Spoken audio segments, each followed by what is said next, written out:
Bismillahirrahmanirrahim. Assalamualaikum warahmatullahi wabarakatuh. Pemirsa yang dirahmati Allah, marilah kita simak ceramah dari Ustadz Dasat Latif dengan tema nasihat perkawinan berdasarkan agama. Sebelumnya marilah kita bersolawat terlebih dahulu. Allahumma sholli ala Sayyidina Muhammad wa ala ali Sayyidina Muhammad. Selamat menyaksikan. Bapak Ibu, saudara-saudara sekalian, teristimewa yang kita hormati Bapak Insinyur Haji Joko Widodo dan Bapak Wakil Presiden Republik Indonesia, Bapak Gibran Raka Bumi Raka beserta istri dan hadirin hadirat yang insya Allah dimuliakan rahmati Allah Subhanahu wa Ta'ala.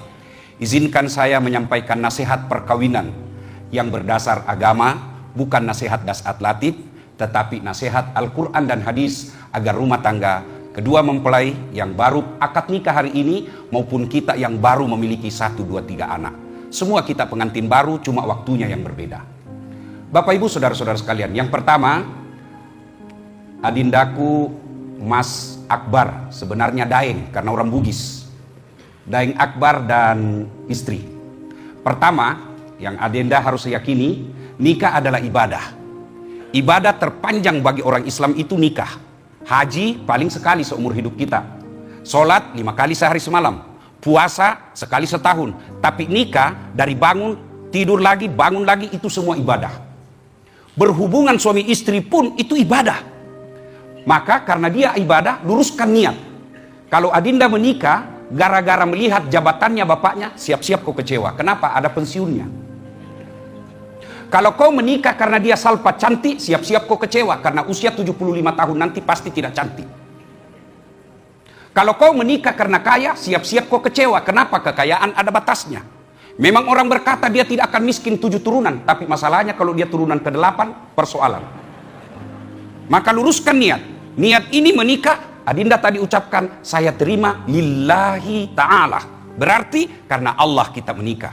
Kalau karena Allah kita menikah karena ibadah, cari nafkah ibadah. Istri marah, kita diam ibadah. Suami ngambek, kita diam ibadah. Semua jadi ibadah. Maka ibadah sepanjang pernikahan itu. Nasihat yang kedua, adinda Akbar, tadi kamu mengatakan ijab qabul. Ijab itu kalau bahasa Indonesianya penyerahan. Qabul saya terima, itu namanya ijab kabul. Bapaknya seolah-olah bilang begini, Daeng Akbar, saya kasih ke anakku. Akbar mengatakan, saya terima pak. Itu artinya mulai dari A sampai Z, sekarang tanggung jawabnya ada sama Akbar. Itu namanya ijab kabul. Berikutnya, ada yang disebut akad nikah. Nikah dalam Quran ada 2 kata yang selalu identik, yaitu akad, yaitu nikah dan sawaj. Sawaj itu pasangan. Pasangan tidak bisa sukses tanpa ada pasangannya. Contoh, Pak Insinyur Joko Widodo kasih saya sendal merek Louis Vuitton. Masya Allah. Tapi cuma kiri. Mahal memang, tapi cuma kiri. Saya pakai ke Plaza Indonesia. Orang bilang, wih gila-gila itu Ustaz. Pakai sandal cuma kiri, padahal mahal. Maknanya, adinda Mas Akbar, Daeng Akbar, tidak mungkin kau hebat tanpa dukungan istrimu. Dan tidak mungkin istri hebat tanpa dukungan suami. Itu disebut sawaj. Ini pejabat-pejabat yang ada di depan kita ini yang terhormat, bisa hebat karena istrinya hebat. Dan istri bisa hebat karena suaminya hebat. Dan lebih hebat itu istri. Suaminya menteri, dia jadi lebih hebat dari menteri. Coba itu pak, dan itu sunnatullah memang begitu. Maka tidak mungkin kalian berjaya kalau kau remehkan dan kau hina pasanganmu. Nasihat ketiga, adinda berdua, tidak ada rumah tangga yang tidak ada masalahnya. Percaya itu. Bohong itu kalau ada orang bilang tidak ada masalahnya, bohong. Wih, romantis betul rumah tangganya Ustaz. Dari mana kau lihat? Dari Instagramnya. Oh, jangan percaya Instagram, muka aja bisa dikasih putih. Jangan percaya. Oh, bahagia betul, romantis rumah tangganya. Dari mana kau lihat? Fotonya Ustaz. Foto itu 30 detik. Apalagi share di Instagram 30 detik, 1 menit saja. Kita tidak tahu 23 jam sekian menit. Oh, romantis pelukan. Ya wajar foto. Bodoh itu kalau dia bertengkar suami istri lalu dia siaran langsung. Hai guys, kita lagi bertengkar. Beleng-beleng itu namanya. Tidak mungkin. Jangan percaya tidak ada rumah tangga, tidak ada masalah. Bohong. Coba deh, bicara soal Nabi dalam Quran. Ada Nabi ditinggal istrinya. Siapa? Nabi Ayub. Sakit Nabi Ayub, ditinggal istrinya. Kata Ayub, tega nian kau tinggalkan saya. Waktu sehat kau romantis sama saya sakit kau tinggalkan. Bahasa sosialnya sekarang, waktu kok saya aktif, wih romantis betul. Begitu saya pensiun kau biarkan saya. Itu Nabi Ayub. Ada juga suami yang tinggalkan istrinya. Ada, Ibrahim alaihissalam. Ibrahim sampai yang kita sebut sekarang Makkah, Allah perintahkan Ibrahim, tinggalkan anak istrimu. Untuk apa? Kau tinggalkan saja, kata Allah. Lalu Siti Hajar berkata, bang, tega niat kau tinggalkan saya. Kenapa kau tinggalkan saya di padang yang panas ini? Tidak ada kehidupan sama sekali. Apa kata Ibrahim? Saya juga tidak tahu sayang, tapi saya perintah Allah. Lalu apa kata Siti Hajar? Kalau ini perintah Allah, sami'na wa ta'na, don't worry, be happy, kau jalan. Cuma dalam hadis itu tidak ada be happy, tidak ada. Ya, semua orang punya masalah. Coba lihat dalam rumah tangga deh, masalah. Ada orang sudah menikah, 2 anaknya tidak ada rumahnya. Ada ibu? Ada. Ada lagi orang belum menikah, sudah ada rumahnya. Tapi apa masalahnya? Tidak ada anaknya. Ada anak, ada rumah. Selesai masalahnya? Tidak. Apa masalahnya? Mertua ikut campur. Biar warna cat rumah mau diikur dulu semua. Iya kan? Ada anak, ada rumah, mertua bagus. Apa masalahnya? Suaminya selingkuh. Ada begitu, banyak. Percaya, tidak ada rumah tangga, tidak ada masalahnya. Jangankan kita, apa pangkat kita sebagai pejabat? Jangankan Adinda yang cakep dan cantik. Kurang apa mulianya Muhammad sallallahu alaihi wasallam? Apa beliau tidak ada masalah? Belum lahir Nabi sudah ada masalahnya. Apa masalahnya? Wafat bapaknya. Lahir lagi, baru 4 hari lahirnya, diambil ibu susunya Halimatus Sa'diyah. Dipisah dengan ibunya, 4 tahun baru ketemu. Baru 2 tahun bersama ibunya, meninggal Siti Khadijah. Meninggal lagi Siti Aminah. Yatim piatu, 6 tahun. Semua orang punya masalah. Dalam kesetiaan rumah tangga, Nabi pernah ditimpa isu Aisyah selingkuh. Itu Nabi. Apalagi kalau kita cuma komjen. Itu saya tidak berani sebut jenderal, tidak berani Pak. Kalau jenderal, komjen teman saya. Semua ada masalah. Ayo. Ini yang bicara Pak. Pak Wapres ini yang bicara. Banyak masalah saya Pak. Apalagi setelah saya viral, banyak janda-janda curhat. Modus, Ustadz, ada masalah saya, suami saya baru meninggal, ada doa-doa penenang jiwa. Saya kasihlah doa di WhatsApp.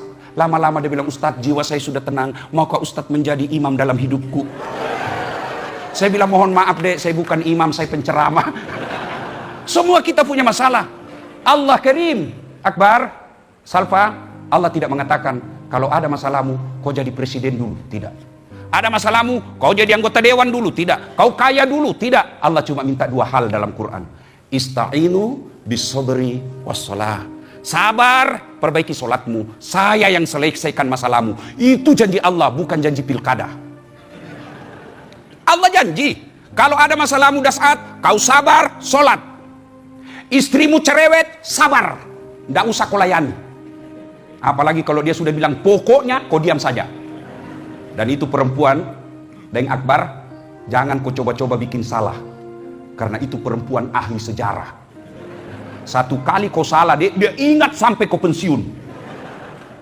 Percaya itu. Makanya istri saya bilang, kalau kau tahu lagi perempuan ahli sejarah, jangan kau bikin sejarah. Dan itu kalau diulas, dia ulang-ulang terus itu. Nah, ya, sabar. Yang kedua, perbaiki sholat. Nasihat, semua punya masalah. Terutama kita laki-laki Pak. Daeng Akbar, laki-laki itu sebagai suami paling banyak masalahnya. Coba lihat. Kita tinggal di rumah, dia bilang pemalas. Kita pergi keluar, dia bilang suka ngelayap. Kita ikuti kata istri, dia bilang, takut istri.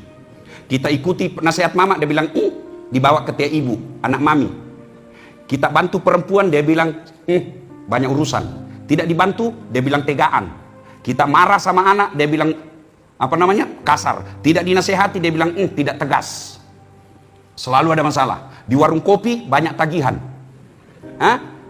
Pergi kerja dimarah-marahi sama bos. Sampai lagi di rumah dimarah-marahi lagi sama istri. Maka resepnya sabar. Kalau saya istriku marah, saya lebih baik menyanyi. Kalau dia mulai lain-lain modelnya, langsung saya peluk. Kalau dia marah lalu saya menyanyi. Bila kamu di sisiku, hati rasa syahdu. Mulai senyum-senyum itu. Tapi tetap marah, saya peluk, baru saya menyanyi. Insaplah, wahai. Berhenti dia marah. Coba amalkan itu deh, coba aku amalkan. Ya, bapak-bapak, coba amalkan itu. Berhenti marah. Dan sebenarnya itu perempuan suka marah, sebabnya kata Nabi dua. Satu, jarang kau memujinya. Dua, jarang kau kasih hadiah. Ya tuh bu? Nah, tuh betul. Iya cok. Bahkan untuk memuji istri, boleh bohong. 3 bohong yang boleh dalam agama. 3 bohong yang boleh dalam agama. Satu diantaranya menyenangkan hati istri. Bohong boleh. Wih, tambah cantik kau sayang. Padahal dalam hati kita kau makin jelek. Boleh bohong seperti itu. Boleh. Dan istri itu meskipun ditahu dibohongi, dia senang juga itu. Itulah hebatnya itu bohong untuk menyenangkan kebahagiaan. Belikan emas, kasih hadiah yang kedua, kasih hadiah. Nah, banyak sebenarnya yang saya sampaikan, tapi ini pejabat banyak waktu tersisa. Terakhir, nasihat buat kita semua. 1, biasa kalau ada pengantin begini banyak tidak sholat. Gara-gara make up, jilbab sakaratil maut. Ibu-ibu pernah lihat jilbab sakaratil maut? Itu yang ada talinya diikat di leher, dikasih kembang di sini, warnanya 3 lapis, krem, jilbab, baru kasih miring lagi. Ada lagi kayak pohon-pohon di belakang. Nah, itu biasanya tidak sholat duhur itu kalau ada begitu. Yang kedua, biasanya kalau ada acara begini banyak praktek mubasir. Jangan mubasir pak. Semua yang ada di meja itu duit dan orang cari dengan jeripayah. Makanlah seadanya. Kalau enak baru tambah. Jangan ambil banyak lalu kita sisa. Itu setan bergembira di situ. Kita praktek nanti. Yang ketiga, biasanya kalau ada acara begini banyak yang pulang bawa dosa. Kenapa pulang bawa dosa? Mencela acaranya orang. Bahkan istrinya orang dia celah. Dia bilang, enggak serasi pakaiannya. Dia bilang, iya kayak umbul-umbul, urusannya orang. Ustadz pun dia celah. Itu juga bajunya yang di YouTube. Astagfirullah. Ya, pulang bawa sampai kuenya orang dicela, kayak basi, padahal membungkus. Ibu-ibu Columbus, tahu ibu-ibu Columbus, kelompok ibu-ibu pembungkus. Nanti viral dilihat CCTV. Ya, yang keempat, biasanya kalau ada acara begini banyak yang tersinggung pulang. Kenapa? Merasa jabatannya tidak dihormati. Kita datang semua undangan, sahabat, jauh-jauh dari Sulawesi. Woi, tidak diajak ngomong. Bukan tidak diajak ngomong, banyak tamunya orang. Kok saya di belakang? Memang beginilah yang namanya kehidupan sosial. Tinggal kita turunkan perasaan, jangan selalu di atas perasaan. Turunkan sedikit kita semua sama-sama. Insya Allah bahagia. Bapak ibu saudara, terakhir, ada yang saya lupa. Akbar, besok-besok kalau marah sama istri dek, jangan gampang bilang talak. Ini wasiat agama. Makanya itu tidak dibacakan lagi sigat tali. Biasanya kan dibacakan, ada himbauan Kementerian Agama, tidak boleh lagi baca itu karena ada kata talak di dalamnya. Ya, besok kamu marah, saya talak kamu, jatuh talak 1. Marah 5 menit kemudian, saya talak betul kok, jatuh talak 2. Keluar dari rumahnya, dia banting pintu, tak, saya talak kamu, jatuh talak 3. Talak 1 masih boleh rujuk, tidak perlu. Talak 2 harus nikah ulang. Talak 3 cerai dulu, baru nikah dengan laki-laki lain. Kita tunggu dia cerai, tunggu 3 kali haid, baru kita cerai nikah lagi. Hati-hati bilang talak, meskipun lewat WhatsApp, meskipun hanya bercanda, tidak boleh kata talak dipermainkan. Bagaimana kalau perempuan bilang talak kak? Talak kak, talak kak, talak kak, talak kak, talak kak, talak kak, talak kak. Biar sampai di atas kotaknya tidak sah. Bapak ibu saudara-saudara sekalian, ini nasihat buat kita.